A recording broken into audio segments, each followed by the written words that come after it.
Now, last week, we brought you the sickening images of a vandal attack on campaign material for Liberal candidate for Flinders Zoe McKenzie.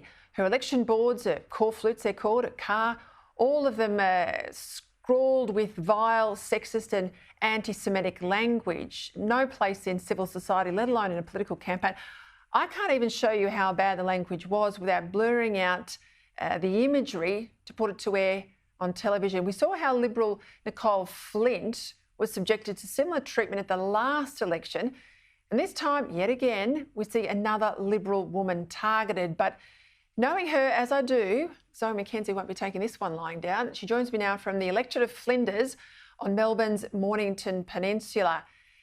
Zoe, this is a disgusting attack. It's something, regardless of your politics, that every voter should say, this is no place in Australia. But as I said in my introduction, if they think this sort of intimidation would cause you to back down, they don't know you, do they? Yeah, thanks, Peter. Thanks for having us on the show. And you're right. Look, Australians do deserve better. The people of Flinders do deserve better. This was extremely disappointing. But you're right. No, it hasn't knocked us off our campaign at all. I was out all day on Friday with Greg Hunt all over the weekend and indeed out there today. And so we haven't been knocked off or demoralised at all. The car has been cleaned. It's out the front of the campaign office again and we're back on track. So it's all good. Yeah. You're one of the best policy brains I've ever worked with, trade expert, you speak 3 languages, you ran your own business when you left politics, you didn't just become a lobbyist or in the media like so many of us. Why on earth, you know how hard this job is, you know the downsides of politics and not just the glamour, why on earth would you want to run for public office?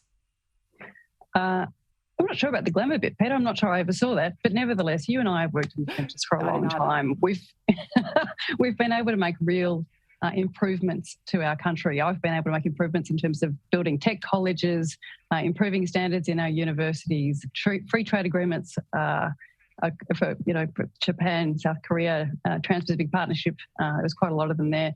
So you and I have been in these extraordinary positions to make a real difference. Now, I bought my house down here 10 years ago and I have watched in that time the investments that Greg has made in particular that just haven't been able to be delivered because of kind of interference on the ground, whether that's a state government, whether that's a council. We just haven't managed to deliver some of the commitments that we desperately need here. We need investment in infrastructure. We need people on the ground. We need locally trained people to meet our needs in tourism, agriculture, aged care. We are desperate for workers down here.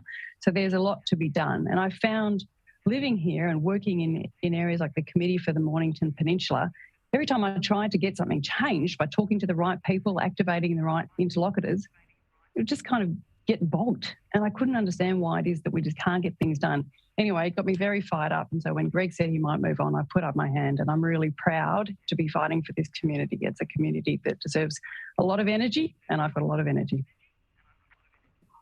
Hey, just before we go, you're up against one of these Climate 200 Simon Holmes Accord-backed independents. I use that word very loosely. Do you think people have woken up to the fact that they aren't independents like we once knew independents to be?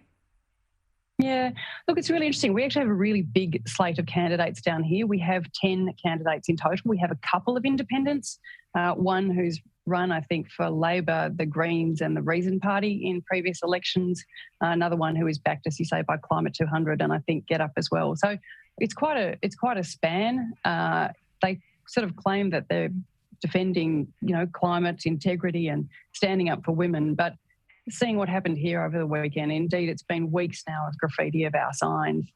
No one's standing up for women in any of that commentary. No one's standing up for integrity in any of those actions. And I'm not quite sure what's in that spray paint, but I can tell you it's not doing the climate any favours as well. So look, the platform is one thing, the reality is another. It's pretty frustrating, but we're not letting it get in our way and getting on with business down here in Flinders. No, you're not at all, but good on you for calling out the hypocrisy. Good luck, Zoe McKenzie. I'll speak to you on the other side.